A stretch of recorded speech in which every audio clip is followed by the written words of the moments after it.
because we've all got children. Yeah. We always want to make sure that our wealth for the children, or their standard of living, or their education, or the society which we leave them when we go is better than how we found it. I believe that society is worse now than it's ever been. The safety, which I think freedom and safety is a value that you don't notice how important it is until you don't have it. Last week we've just had the problem of people being stabbed on a train in England. There is more fear for you and I saying something out of place now. Okay, that's politically incorrect nowadays. That's what we call it here. But you and I are more likely to get arrested and to be punished than people who are doing horrid things to children or violence to others. We're more likely to be attacked politically or by the police than perhaps some of these other individuals.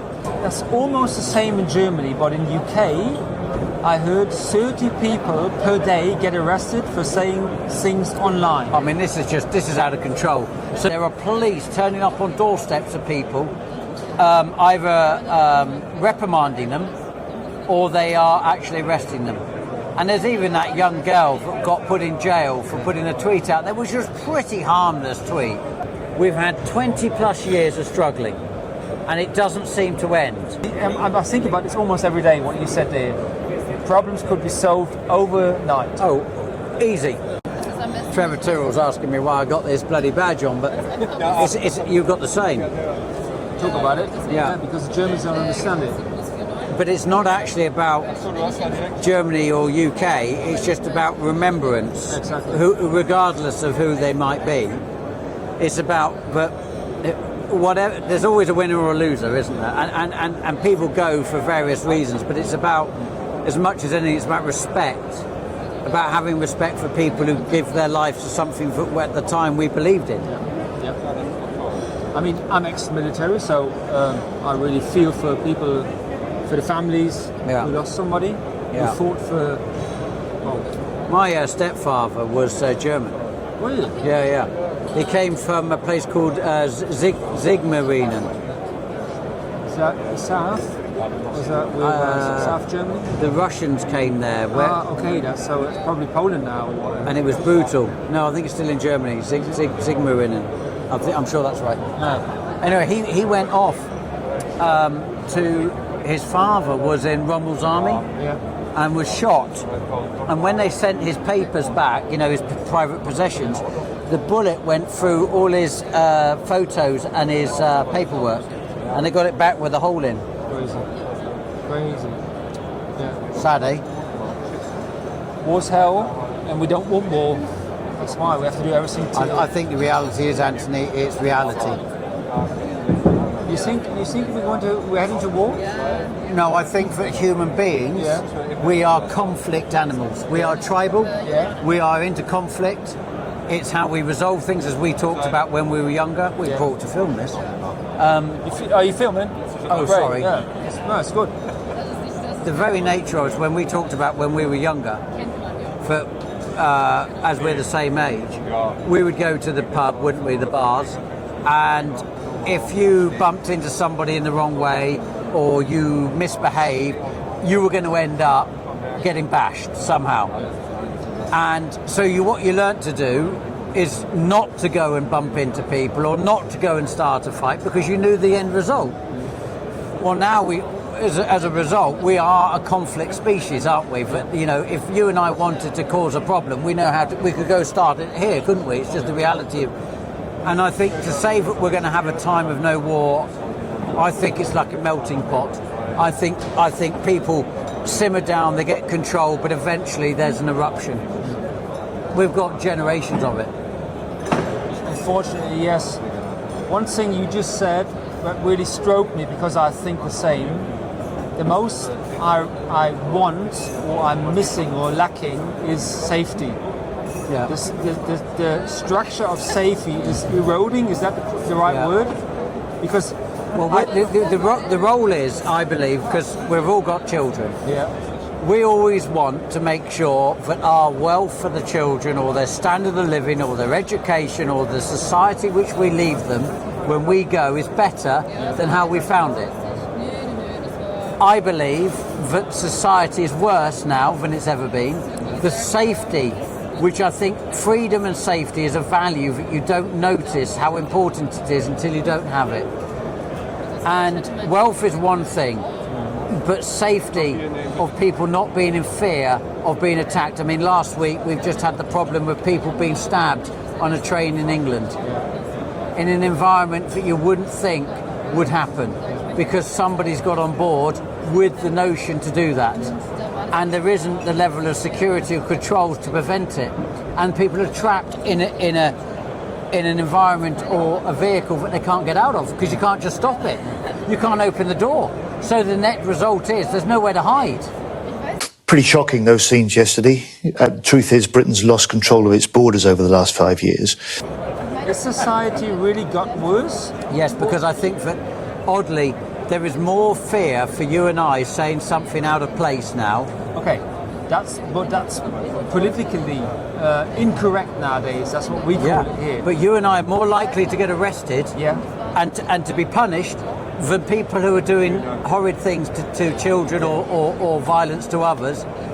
We're more likely to be attacked politically or by the police than perhaps some of these other individuals. That is that's almost the same in Germany, but in UK, I heard 30 people per day get arrested for saying things online. I mean, this is out of control. So they call it, you've got freedom of speech, but you haven't got freedom of speech because what that means is if you say anything that's against what somebody perceives to be what's acceptable, then you are arrested. There are police turning up on doorsteps of people, either reprimanding them or they are actually arresting them. And there's even that young girl that got put in jail for putting a tweet out there, which was a pretty harmless tweet. And she even deleted it probably 5 minutes later. But she's been put in jail for like something ridiculous, like 36 months, and she's got a child at home. It's almost as bad in Germany. You don't really get arrested that much, but you do because there is no more freedom of speech. Because if I look in our law, in our constitution, freedom of speech says you can say whatever you think if it's not against the law. But nowadays, you say a politician is a weak person, or he's stupid, or just stuff like that, which happened with our Vice Chancellor, Robert Habeck.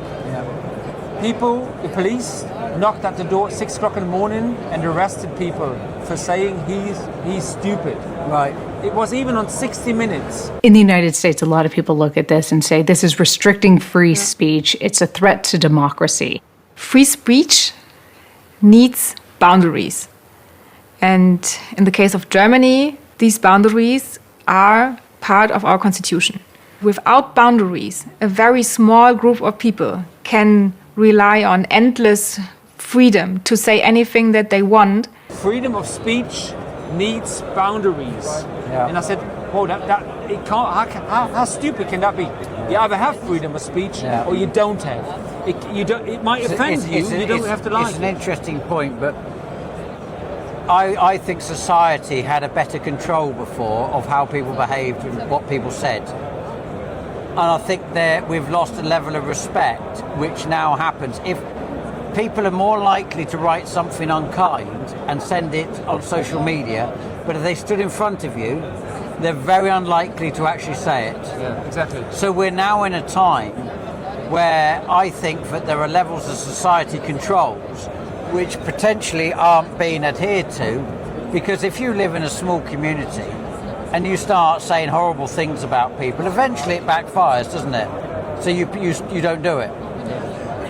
So we're at a time now where people will say extraordinary things. So what somebody perceives as freedom of speech is a very tricky place. There is maybe it ought to be more focused on how people should behave. Yeah. Okay. Great. But also, you can't also say to somebody you shouldn't say that. But politically, I think we're in I don't think it's just a UK problem. I mean, America talks about it. America, Trump and Musk, they talk about how bad the UK is getting. they'll have Keir Starmer, our Prime Minister, he'll go to America and say, oh yeah, we've got freedom of speech, we won't control people to do that. And at the same very time, it's all over the media that anybody doesn't agree with a view. Mostly interesting, what is it people are upset about? What is it that people are writing that people don't like? The general problem is immigration. Most of it hinges around immigration. People feel unsafe because they feel that we're importing the third world, who don't adhere to the same standards as us. We've got raping going on of children. We've got all kinds of unpleasantness, whether it's stabbing and things like that. They don't adhere to our standards, what we believe in, what we've grown up believing in. And if they say this, there's a problem. In Germany, we have 79 stabbings per day. In the UK, the whole of the UK, you have 150 per day. And we've The got whole of England and Wales, it's 150 stabbings a day now, and it's risen 90% on a 10-year period. That's the whole of the UK. less population. And you got less population. Yeah. That's crazy. I bet you've got double the population, haven't you, as us? Well, we're 63 million, 83 million. Nobody really knows it. Yeah. Because we have people coming into the country, Yeah. we don't know who they are. Yeah. And in the UK, I mean, I think the last 2 days, you had 1,500 migrants, illegal migrants, crossing the channel. They're the ones we know of. They're the ones you know of.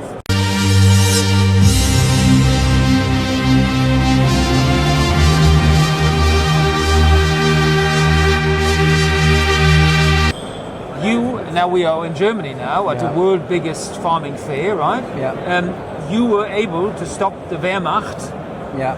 in the Second World War. Yeah. But politicians trying to tell you, well, we can't stop it. It's ridiculous. Yeah. It's a nightmare. Yeah. Of course it could. But it's pretty simple, really. Why do they come? Because they get basically paid when they arrive. They get free phones, free accommodation, free food, free dental, free hospital. If nothing was free or available, they're travelling through how many countries to get to the UK? All of those countries are safe, all very nice. So the reality is that if you aren't offering all of these incentives, then the people won't come. It's the old saying, we've got a saying in the UK, build it and they will come. Well, you take away the incentives and you solve the problem.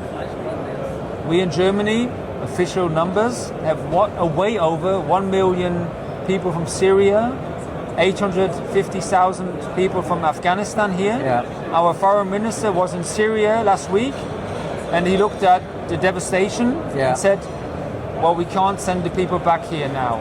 Yeah. After the Second World War, who built this country up to what it is now? Yeah. Mostly women who lost their husbands in the Second World War. Yeah. How can a foreign minister say stuff like that? I mean, we gave them shelter, we gave them protection, which is fine because that's on okay. a temporary basis. On a temporary basis. I mean, even the law says that. The reality is, Anthony, the problem we've got is we can't afford it. That's the it. Fundamentals are we can't afford it, and the population of the home countries are very unhappy. Yeah. And we talked about safety. I mean, the reality, do you believe that you are creating a safer world or a safer country for your children? Unfortunately not, no. I'm really afraid that we could head to war with Russia. And I don't know your opinion on that. I mean, I watch a lot of UK news, and I say nobody's supporting Ukraine more than we are. Yeah. But we can see the results. It's not working. Yeah. 20,000 Ukrainian soldiers desert every 4 weeks. 20,000. In the last month, 3 times more young Ukrainian young men came to Germany than before. Because they're allowed to leave the country now. Yeah. Eine Beratungsstelle für ukrainische Geflüchtete in Berlin-Treptow. Neuerdings stehen hier immer mehr junge Ukrainer in der Warteschlange. Sie sind zwischen 18 und 22 und durften ihr Land seit Kriegsausbruch nicht verlassen. Ende August hat sich das geändert. Wie groß ist das Korruptionsproblem im Umfeld von Präsident Zelensky? Schwierige Frage. Why? And I reckon... Well, they're fleeing, aren't they, from inscription? They are fleeing, of course, yeah. And I reckon... But, you know, equally, it's as awful for the Russians. We mustn't forget that. It isn't just because one view isn't everybody's view, is it? James, I was a in the parachute regiment for 8 years. I know what war is. I saw it and I hate it. And I read every soldier will tell you the same. Yeah. Please, politicians, do everything to avoid Conflict. a conflict. Yeah. And I don't see that. I don't see European leaders talking to Russia. Do you know, the funny thing is, we're obviously much further away from Ukraine and Russia. So, apart from the period of time that it becomes intensified on the news, we are slightly more detached from what you are because of proximity. Yeah, exactly. I mean, obviously, the financial markets and things like that have responded accordingly, haven't they? Yeah. And I suspect that there's been more financial hardship from this, which is felt. But can't believe, really, when you think about it, here we are in 2025, and we are fighting almost with the same people, aren't we? We just a few minutes spoke about the 100-year-old veteran. Yeah. Because it's Remembrance Day. Yeah. We got our poppies on. Yeah. And The 11th for the 11th. yeah. Yeah. And it really kind of, I got goosebumps when he said, why, for what Yeah. did our generation This is the English die? guy, isn't it? The English guy. Yeah. It's the same for the Germans. They all- He said that, you know, effectively he'd in reflection Yeah. lost all those friends, family, and all those gravestones he can look at and he can see their faces and etc.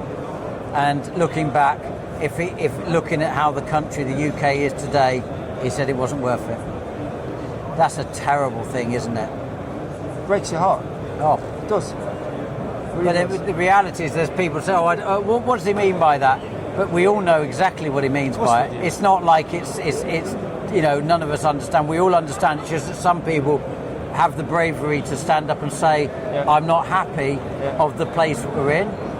Just to put it into perspective, 70% of friends that I have are talking about leaving the UK, moving their wealth and going somewhere else. Now that's a big exodus of wealth which is going to leave the UK and put that wealth elsewhere. Now that's a problem. So the Chancellor in the UK, who's got obviously a budget meeting coming up this month, they're now looking at penalising people who want to take their money out of the UK and taxing them for doing so, even rather than saying, why do these people want to leave? Why do they want to leave their families, their homeland, etc.? Rather than focusing on that, they just want to tax them. But you basically, that once people do move wealth, the deterioration will be quicker.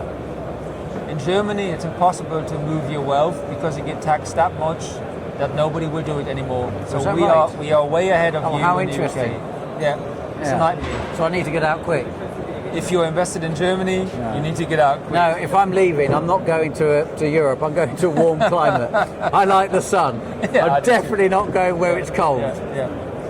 It was interesting because we just spoke about, and you told me this in summertime when I visited your amazing farm, and you said all the troubles we as farmers have now in UK and in Germany Yeah. are the same worldwide. Oh, worldwide.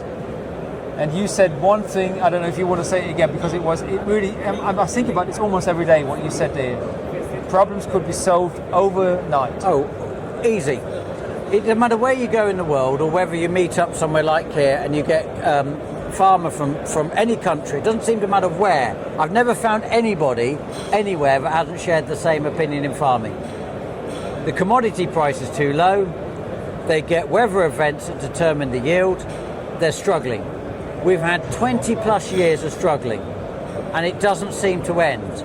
The UK is now in serious decline in terms of farming because since we left Europe we get no subsidy, and because you all still get subsidy we are by default behind. The world price is dictating what we get paid. If all the farmers across the world are unhappy with the price, if they all got together and said we're not selling at this level anymore, and we across the world control all the land, we control all the produce, and we said that's it, we're not doing anything until it's £350 a tonne, well, what are they going to do? the market's going to change. It's going to be £350. They've got no other choice because we control all of the crops. And all we've got to do is stop with this race to the bottom of trying to sell at the lowest price. Suddenly get together as a world market, we've solved it. All of the wealth of farming. And the reality is it hasn't actually changed at the food to the table price, because if a loaf of bread, just to put it into perspective, is £1.20 and a farmer gets 2p within that, if the change goes to 3p, you can't tell me that has dramatically changed the price at the table, but it has changed the fortune of farming and farmers and generations to come. Same in Germany. You know, we eat the Brötchen in the morning. Yeah. It's 1 cent, maximum 2 cents, euro cents. Yeah. I mean, it's tiny. It's ridiculous. But our destiny is changed overnight by such a small pence on the pound. It's the same with milk. I mean, that's bonkers. 2-3 cents or pence make a huge difference. And the reality is, if you said to somebody, look, it's 35 pence a litre or it's 45 pence a litre, and you scale that up into per table to have my coffee and milk there, people are not going to turn around and say, I'm not having my milk or coffee anymore, I'm going to stop. I mean, I'm far away from to being a economist, right? But if you look at Aldi, Lidl, they are under the 7th richest people in Germany. Yeah. So you can earn a hell of a lot of money with our products. 2p to £1.20. You know where the wealth is. I'll give you an example. I went to get a new Apple iPhone last week. Right. £1,700 now for this phone. £1,700. I had one. It worked perfectly well, but it was 2 years old, and I've got in my mind a replacement policy every 2 years. Okay. But I didn't sell the old one. I gave it to my daughter because she wanted a better phone. Now, that phone was £1,700. Now, whether it was £1,700 or £1,800 was actually, at that point, was immaterial. And Apple know that. So I bought it. So I truly don't believe that it's going to make that much difference, but it's going to make a huge difference to farming. And the phone probably costs $10 to $20 to be produced. Oh, I don't know. Yeah. I don't know about that, but you're probably I saw that right. on John Rogan some weeks ago. Anyway, but it's amazing to see how we are struggling with the same problems. Yeah, but actually, how easily it could be controlled. That's the next point. This is not a difficult problem. No. It's just we are not organised enough, and now with socials and the internet and everything, the ability to do this is there, more so than it's ever been. Because I met up with you, and you were in Germany, not via telephone. You sent me a WhatsApp and said, I'm going to be here, come and see me at this stand, and I rocked up. I mean, the ability to communicate now, and I met 2 French farmers earlier, never met before, because they've seen me on YouTube. They came and met up, and we've then exchanged details. We all have a common goal, and if you said to a farmer, I tell you what, I'll double your profits this year, but we've all got to join together, why wouldn't you? I don't know. James, it's been a really big pleasure meeting you in general. I will see you on the other side, as they say. Pretty sure. Yeah. Thanks a lot, mate. Cheers. Talking. For the last 20 years, we've been attacked by the political classes telling us how to farm in the countryside. Our family have looked after the countryside for over 500 years. We don't need townies to tell us how to farm. We're now being paid to stop growing food and grow wildflowers. It's insanity. And we're thinking of ceasing our production after 500 years.